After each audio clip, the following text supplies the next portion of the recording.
Hello and welcome to Smartwork Labs. My name is Anupam. This is the third video of the series Daily Study Plan for UPSC Civil Services Prelims 2021. If you want to watch video 1 and video 2, please click on the top left corner. Today I'm going to share with you the plan of days 7, 8 and 9. I hope that till now everybody has been able to manage to complete the daily targets that has been provided to you. And quite a few students have already messaged me saying that this is going comfortable. We did not think that ancient India would be so easily covered. Now at the same time, we have also done around 18 chapters of polity based on 6th edition of Lakshmikant.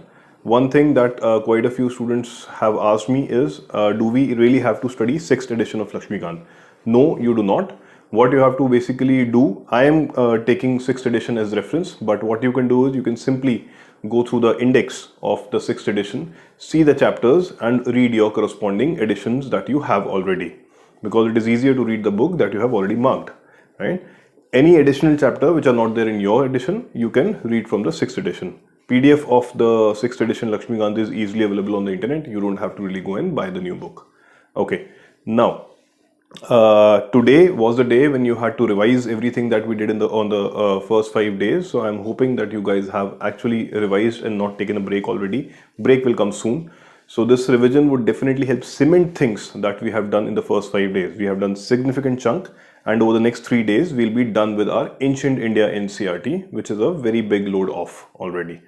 Now, so after we are done with ancient India, I would suggest that you practice certain questions as well. For that, you can pick up any test paper from the market or download it over the internet. It could be from any coaching institute. Pick up the ancient India sectional test. You may not find a sectional test which is only on ancient India. So even if it is a sectional test of ancient and medieval India, pick up the test and select the questions of ancient India and practice. Now, by practice, I do not mean you sit and take the test. What I mean here is that you actually go question by question, you read the question, mark the answer and immediately check the answer.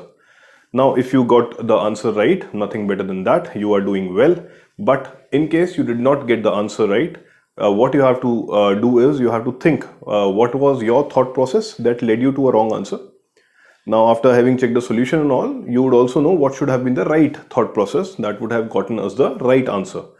And what you have to think here is, why is there a difference between the two thought processes even though that you have read things only recently, right? So what is the reason that you are not able to think the way you were supposed to think?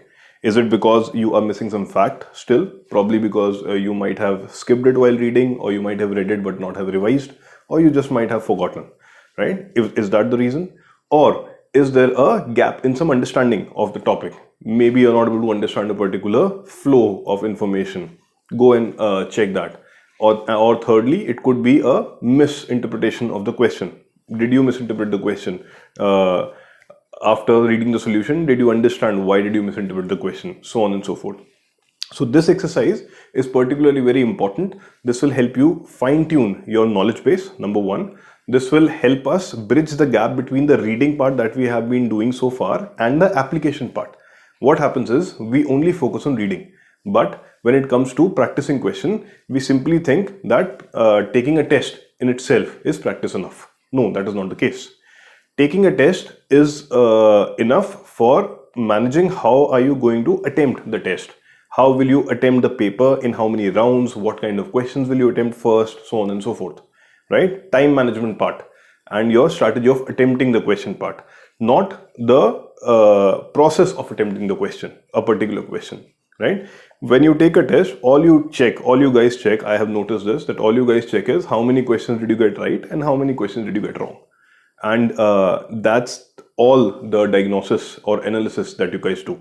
And then you just move ahead. You don't really go into the details of why did you get a particular question wrong.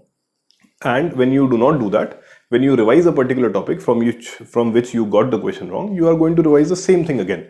And there's a very high chance that you are going to make the same mistake because you have not corrected your knowledge. Practicing questions which I just described is going to help you correct that knowledge or fill the gaps in your knowledge that are there, right? Now, at the same time, when you practice questions, you would also understand if you are able to handle that kind of questions that are asked. So in this, it is important that you also practice the previous year questions. Also, you have to be actively vigilant while practicing questions to see if you are getting questions from a particular area wrong. So that, for example, while reading ancient or while practicing question of ancient, let's say you are practicing some questions, you got a question on Gupta wrong. Then after few questions, another question on Gupta you got wrong. And probably one more time, you got a question on Gupta wrong. So you have to be actively vigilant to understand that why am I getting a particular area's question wrong again and again. And maybe I have not done that properly. Let me go back and do that. This practicing of question also act as an early warning if there is any gap in your preparation. If you do not do this, or if you skip this stage, what happens is the direct test taking would lead to surprises on the test day. We do not want that. All the freshers who are preparing for the first time, they think that let me first finish the course and then I will take the test series. In that, what will happen? You will be able to figure out what is going wrong in your preparation only at the end, when probably you will not have time. So practicing, and after practicing taking the test, has to happen when you are preparing. You cannot wait till the end, because one thing is, you will never be satisfied with your preparation that okay, I am finally done, because there are so many current affairs that needs to be done. And secondly, when you take the test later, probably in May or June, it will be too late to do any course correction. So course correction also has to happen right away, right? So this is all that you have to do right now.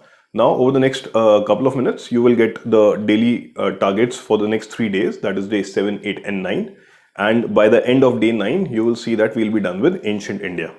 After that, day 10, we'll revise the whole thing one more time, and then we'll move on to medieval India.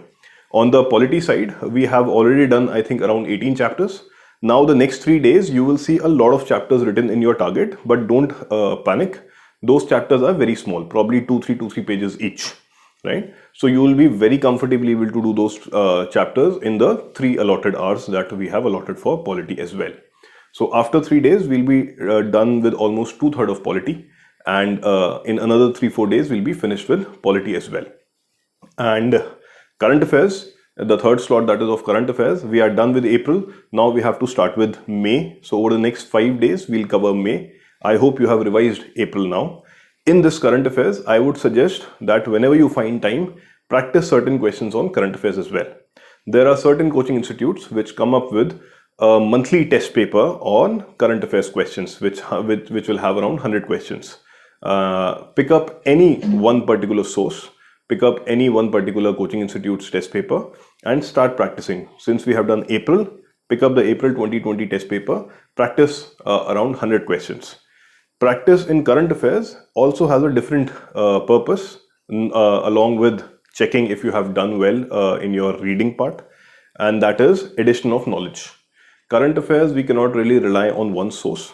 So once you have done the magazine, you pick up a test paper of another coaching institute. Do not pick up the test paper of the same coaching institute from which you are doing the magazine. You will be able to solve all the questions. You will get unnecessary confidence or probably overconfidence that okay, my current affairs are done. So it is always wise to pick up the magazine of one coaching institute and test paper of another.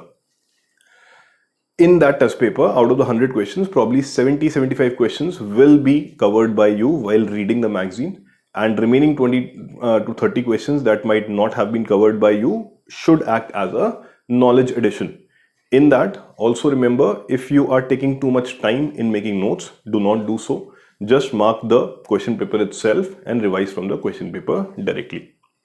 Now, I also promise that I will make a video on how to make quick notes on history. So the next video will follow today itself, wherein you will also get information on how to make quick notes for history, right?